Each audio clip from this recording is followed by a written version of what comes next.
भागवत जी कहते हैं कि वातनाशक, पित्तनाशक और कफनाशक ऐसी चीजें दुनिया में एक साथ मिले हैं, बहुत रेयर, बहुत रेयर। वो कहते हैं कि बहुत चीजें दुनिया में हैं, कोई वात का नाश करेगा, कोई पित्त का, कोई कफ का, लेकिन कोई ऐसी चीजें भी अपने रसोई में हैं जो तीनों को नाश कर सकते हैं। उनमें से नंबर 1 है आंवला। आंवला। फिर दूसरा है हरडे और तीसरा है बहेड़ा और तीनों मिला के बनता है त्रिफला। ये जो त्रिफला है ना, भागवत जी इसकी इतनी बढ़ाई करते हैं, इतनी प्रशंसा उन्होंने लिखी है कि खाली त्रिफला पर ही उनके 120 से ज्यादा सूत्र हैं। 120 से ज्यादा अकेले त्रिफला पर। त्रिफला को इसके साथ खाओ, त्रिफला को उसके साथ खाओ, त्रिफला को ऐसे खाओ, त्रिफला को 120 से ज्यादा सूत्र है अकेले त्रिफला पर। और वो ये कहते हैं कि ये जो त्रिफला है इसमें सबसे अच्छा फल आंवला, फिर बहेड़ा, फिर हरडे। ये सबसे दुनिया में अद्भुत चीज है, लेकिन इसकी मात्रा के बारे में उन्होंने जो कहा है वो ध्यान रखिए। ज्यादातर लोग त्रिफला इस्तेमाल करते हैं, करिए, बहुत अच्छा है, लेकिन मात्रा ध्यान रखिए। हम क्या करते हैं कि हर, बहेड़ा, आंवला तीनों बराबर मात्रा में मिला के त्रिफला बनाते हैं। वो कहते हैं कि ये उतना उपयोगी नहीं है, और हमने करके भी देखा। वो कहते हैं कि त्रिफला सबसे अच्छा होता है 1, 2, 3 के अनुपात में। पहला है हरडे 1 अनुपात, दूसरा है बहेड़ा 2 अनुपात और तीसरा है आंवला 3 अनुपात। अब इसको मात्रा में कहूं, अगर त्रिफला बनाना है तो हरडे लेना 100 ग्राम, बहेड़ा लेना 200 ग्राम और आंवला लेना 300 ग्राम। तो ये 100, 200, 300 ग्राम की मात्रा में आप जो त्रिफला चूर्ण तैयार करेंगे, वो कहते हैं ये अद्भुत है, वात, पित्त, कफ तीनों का नाश करता है, तीनों का। अब वात, पित्त, कफ तीनों से आप अगर ग्रसित हैं तो आप त्रिफला जरूर लीजिए। कैसे लाएं? त्रिफला लेने के 2 नियम बताए उन्होंने, एक रात को और एक सवेरे। सवेरे का नियम उनका यह है कि सवेरे सवेरे अगर त्रिफला खाएं तो गुड़ के साथ, नहीं तो शहद के साथ, गुड़ या शहद। वैसे ही आप तय कर लीजिए, जैन है तो गुड़, अजैन है तो शहद। तो सवेरे का त्रिफला खाएं तो गुड़ या शहद के साथ, रात का त्रिफला खाएं तो दूध के साथ या गर्म पानी के साथ। त्रिफला तो एक ही है ना, सवेरे भी त्रिफला ही खा रहे हैं, रात को भी, लेकिन भागवत जी कहते हैं असर अलग अलग है दोनों के। रात को जो आप त्रिफला खाएंगे दूध के साथ या गर्म पानी के साथ, तो ये त्रिफला रेचक है। रेचक शब्द उन्होंने इस्तेमाल, रेचक माने पेट को साफ करने वाला, बड़ी आंत की सफाई करने वाला, शरीर के सब अंगों की सफाई करने वाला, झाड़ू लगाने वाला जो व्यक्ति, वो रेचक। तो कहते हैं रात को अगर त्रिफला आप ले रहे हैं दूध के साथ या गर्म पानी के साथ, तो ये रेचक है, माने ये एक ही काम सबसे ज्यादा करेगा कि आपकी कब्जियत मिटा देगा। कितनी भी पुरानी कब्जियत है मिटा देगा, 40 साल पुरानी भी मिटा देगा रात को। और जो दिन को त्रिफला खाया सवेरे गुड़ के साथ, तो वो कहते हैं ये पोषक है।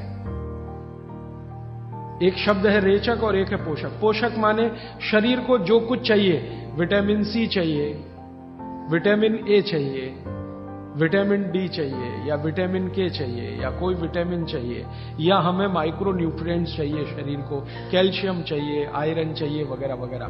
तो शरीर को अगर पोषकता चाहिए तो त्रिफला सवेरे खाना, और शरीर में आप मानते हैं कि हमारी कब्जियत ठीक करने के लिए तो त्रिफला रात को खाना। दोनों समय के त्रिफले में बिल्कुल अलग तरह के परिणाम आते हैं।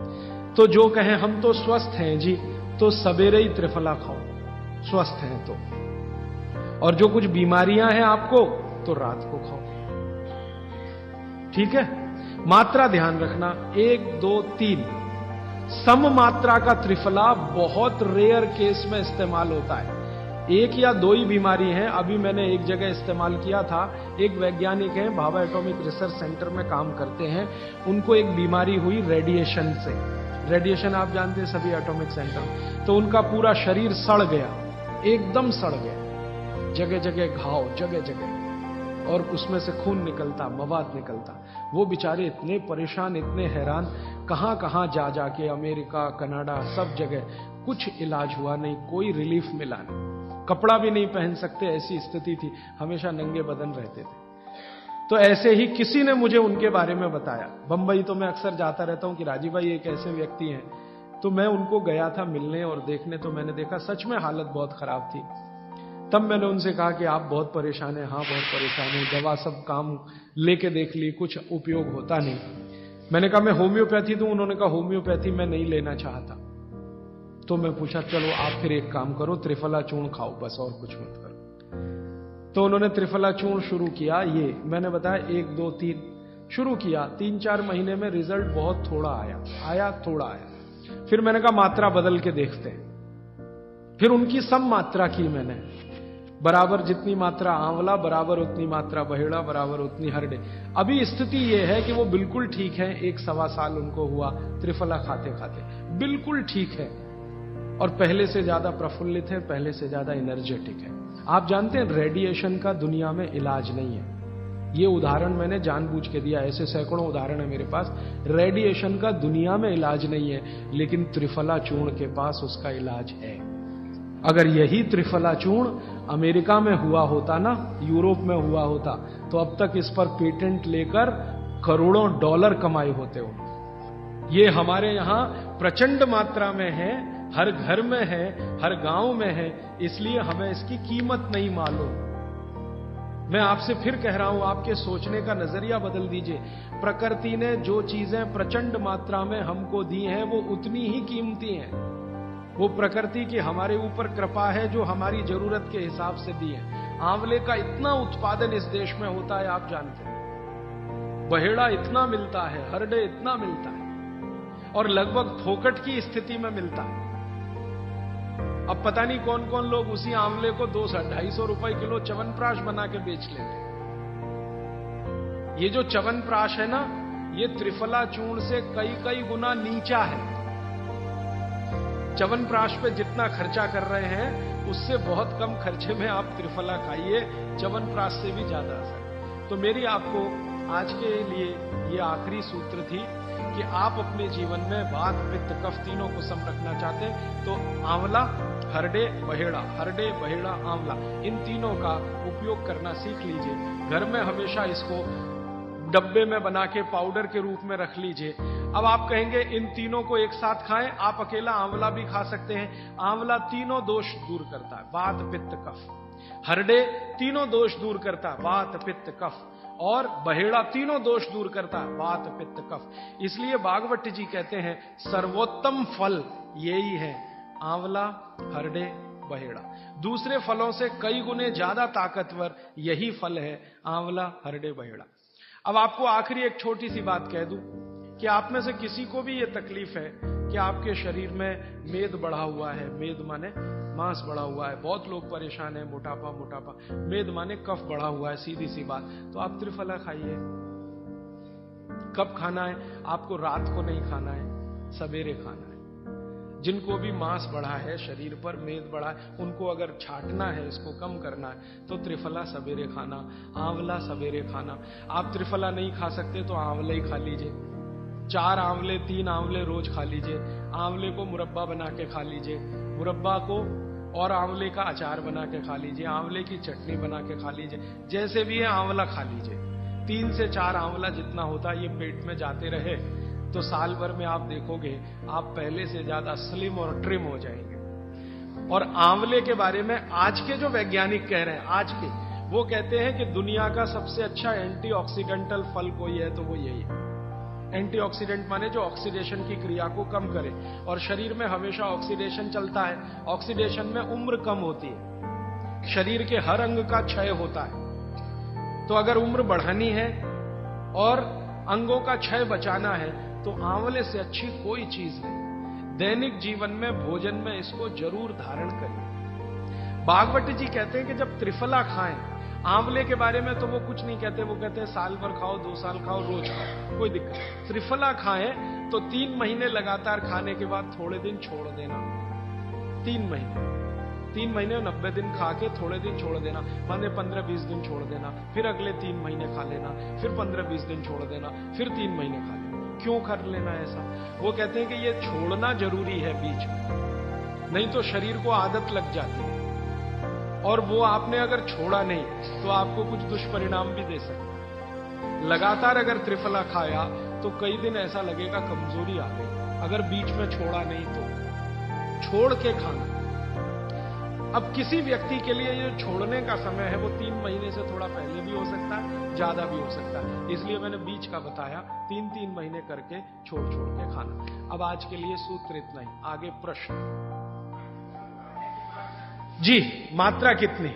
मात्रा में बता देता हूं। जिनको वजन कम करना है, वजन कम करने के लिए त्रिफला या आंवले का उपयोग करना है, तो आंवला 3 से 4 और त्रिफला हमेशा बड़ा टी स्पून, एक तो छोटी चम्मच होती है, एक थोड़ी बड़ी चम्मच, तो 1 चम्मच, हाँ, गुड़ के साथ सुबह, नहीं तो शहद के साथ। और जिनको रेचक के रूप में उपयोग करना, पेट साफ करने के लिए, आंतों की सफाई करने के लिए, वो रात को खाएं। रात को भी आंवला लगभग 1 चम्मच, लेकिन छोटी चम्मच। कैसे खाना है? गुड़ के साथ कैसे मिलाएं? आंवले का चूर्ण आपके पास है, थोड़ा गुड़ ले लो, चूर्ण और गुड़ को ऐसे हाथ से मसल दो, वो लड्डू जैसा हो जाएगा, गुड़ उसको अपने में समा लेगा, फिर गुड़ खा लो। पीछे से थोड़ा दूध पी लो। मैंने आपको कहा था कि भागवत जी कहते हैं कि दूध एक ही चीज के साथ पिया जा सकता है, वो है आंवला। क्या कहते हैं बहेड़ा? तानी। तानी। आप ऐसा करिएगा, ये प्रदीप भाई की दुकान पे चले जाइएगा, वो आपको शक्ल से दिखा देंगे, या कल यहां मंगवा के थोड़ा रख दीजिए, पहचान करने के लिए कि हर क्या है, बहेड़ा क्या है, आंवला तो आप सब पहचान कर। जी, हरड़ा को कड़का बोलते हैं, हरड़ा को कड़का, बहेड़ा को तानिकाय, बहेड़ा को तानिकाय, आंवला को पाल नेल्लिकाय, आंवला को पाल नेल्लिकाय या नेल्लिकाय सीधे कर दीजिए, ये तीनों नाम है। ये प्रदीप भाई ने एक सवाल पूछा है कि अगर हम वजन कम करने के लिए या मांस कम करने के लिए खाना चाहते हैं तो 2 बार खा सकते हैं? बिल्कुल नहीं, एक ही बार के लिए नियम है। सुबह ही सुबह आपके लिए सबसे अच्छा है। जो बाजार में त्रिफला चूर्ण मिलता है वो खा सकते हैं? मेरी आपको एक विनती है, बाजार का त्रिफला चूर्ण लाने से अच्छा है बाजार से आंवला लाना, बहेड़ा लाना, हरडे लाना, कूट पीस के अपने घर में बनाना। क्योंकि बाजार में कई बार बहुत सारी चीजें हैं जो कॉमर्शलाइज हो चुकी हैं, और उनके असर अगर कम हुए तो आप भागवत को गाली देंगे। इसलिए रॉ मटेरियल लाके घर में तैयार करना, कूट पीस के। जी, आपने गुड़ की बहुत महत्वपूर्णता बताई, परंतु डायबिटीज पेशेंट्स क्या करें उसके लिए? गुड़ आप डायबिटीज में खाइए, भरपेट आंवले के साथ खाइए, त्रिफला के साथ खाइए, कोई तकलीफ नहीं, कोई तकलीफ नहीं है गुड़ खाने में। डायबिटिक लोग भी गुड़ खा सकते हैं, शुगर ना खाएं। और जूस का क्या करें? डॉक्टर्स तो कहते हैं डायबिटीज डोंट ईट फ्रूट्स करके। आप बिल्कुल चिंता मत करिए, आप भगवान की दी गई जो शक्कर है, ईश्वर की दी गई शक्कर है, जूस में है, फल में है, वो आपको शायद मालूम है या नहीं। शक्कर जो है ना, शुगर, इसके कई रूप हैं। एक है ग्लूकोज, एक है सुक्रोज, एक है फ्रक्टोज। तो ये जो फल वगैरह की शक्कर है, ये फ्रक्टोज फॉर्म की ज्यादा होती है और ये आसानी से डाइजेस्ट होती है। गुड़ की भी उसी कैटेगरी में आती है। तो आप चीनी मत खाइए, गुड़ खा सकते हैं, शहद खा सकते हैं, फल खा सकते हैं। मीठे कोई भी फल खाने में तकलीफ नहीं है, बशर्ते कि त्रिफला खाते रहें, थोड़ा त्रिफला लेते। जिनको भी डायबिटीज है वो भी त्रिफला का सेवन करें, क्योंकि डायबिटीज मैंने कहा ना वात का रोग है, तो वात कम करेगा। त्रिफला में तीनों चीजें हैं जो वात नाशक हैं, आंवला, हरडा, बहेड़ा। त्रिफला आपने कहा लेना है रात को और सुबह कब लेना? जैसे खाने के पहले, खाने के बाद? रात को तो आप लें, पेट साफ करना हो, कॉन्स्टिपेशन दूर करना हो। देखिए, मैं अब थोड़ा बता ही दूं, बवासीर अगर किसी को है, ठीक करने के लिए त्रिफला लेना चाहते हैं तो रात को लें। मूढ़ व्याध, पाइल्स जिसको आप कहते हैं, हेमोरॉइड्स, वो जब भी ठीक करने के लिए त्रिफला लें तो रात को लें। भगंदर, ये ठीक करने के लिए त्रिफला लें तो रात को लें। माने मेरे कहने का है, पेट से जुड़ी बीमारियां ठीक करने के लिए त्रिफला उपयोग करना है तो रात को। चम्मच एक छोटी, दूध के साथ या गर्म पानी के साथ। और अगर आपको मांस कम करना है, कफ नाशक बीमारियां, कफ से जुड़ी हुई बीमारियां, तो सुबह खाने के बाद लेंगे, रात को, और सवेरे लेंगे खाने के पहले, खाने के ही नहीं नाश्ते के भी पहले, 40 मिनट, नाश्ता करने से 40 मिनट पहले। जी आपने बताया कि त्रिफला 1, 2, 3 के अनुपात में बनावे हैं, तो आपने जो मुंबई वाली बात करी, तो मुंबई वाले भाई साहब को पहले आपने 1, 2, 3 के अनुपात वाला ये त्रिफला दिया, वो जब बराबर काम नहीं किया तो फिर आपने समकालीन दिया, वो बिल्कुल ठीक हो गए। तो ये क्या प्रोसेस हुआ? हाँ, ये सवाल थोड़ा टेक्निकल है। इसमें हुआ क्या कि जब आंवले में हरडा, बहेड़ा और आंवले को 1, 2, 3 के अनुपात में हम रखते हैं तो आंवला ज्यादा है। आप निश्चित रूप से देखें 3 मात्रा है, आंवला ज्यादा है। आंवला माने विटामिन सी का भंडार, आंवला माने कैल्शियम का भंडार, आंवला माने ये, आंवला माने वो। तो अब जब बीमारी उनको रेडिएशन की थी तो ऑलरेडी उनके शरीर का विटामिन सी बढ़ा हुआ है, क्योंकि रेडिएशन से वो एक्स्ट्रा होता है। तो हमने देखा आंवला अगर मात्रा उनके साथ है तो वो काम नहीं कर पा रहा है इतना, जब 3 मात्रा का है, क्योंकि जो चीज पहले से बढ़ी है वो और बढ़ाएगा। तो फिर हमने इसको कम कर दिया, हरडे और बहेड़ा को बढ़ा दिया, तो सम हुआ, तो रिजल्ट तुरंत आ गया। तो ये रेडिएशन जैसे गंभीर बीमारियों में, कैंसर जैसे गंभीर बीमारियों में इस तरह का उपयोग होता है आंवला, हरडे, बहेड़े का बराबर मात्रा में। लेकिन बाकी जो साधारण बीमारियां हैं उनमें 1, 2, 3 ही रहता है, क्योंकि आपको कई जगह कैल्शियम की जरूरत है, विटामिन सी की भी। जितने लोग मोटे हैं उतना शरीर में विटामिन सी कम, जितने लोग मोटे हैं उतना calcium come.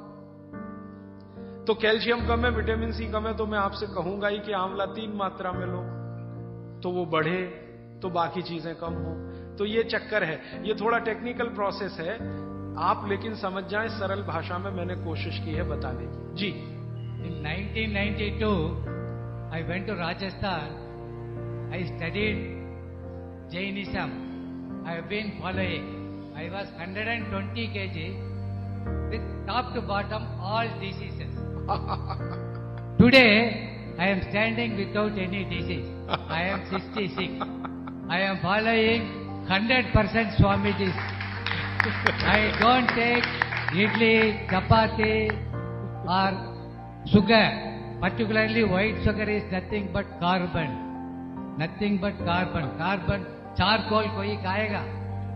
The same way, the refined oil, nothing but again carbon. Asphalt, road के डालेगा ना, tar, that is. So, what he said, I learned it in Rajasthan. I was 127 kilo. Now I am just 49 or 50 kilo without any disease from top to bottom, including lung cancer and mouth cancer. I cured without any medicine, only by food, the Swamiji's food. I have to thank Jainism. But one sorry state, kindly all Jains follow, not attending here, follow it. Don't listen and forget it. All these things have to go into your heart and eat healthy, live healthy. Thank you. मेरे पास एक कागज में लिखा हुआ प्रश्न आया है, छोले की दाल और दही साथ में खा सकते हैं? आप ये देखो, छोला द्विदल है क्या? है तो नहीं। और खाना है तो तरीका मैंने बताया, दही गर्म करके, बघार लगा के। तो जो भी चीज द्विदल है उसके साथ दही खाएं तो बघार लगा के, तब उसकी तासीर गर्म होती है, तभी खाएं।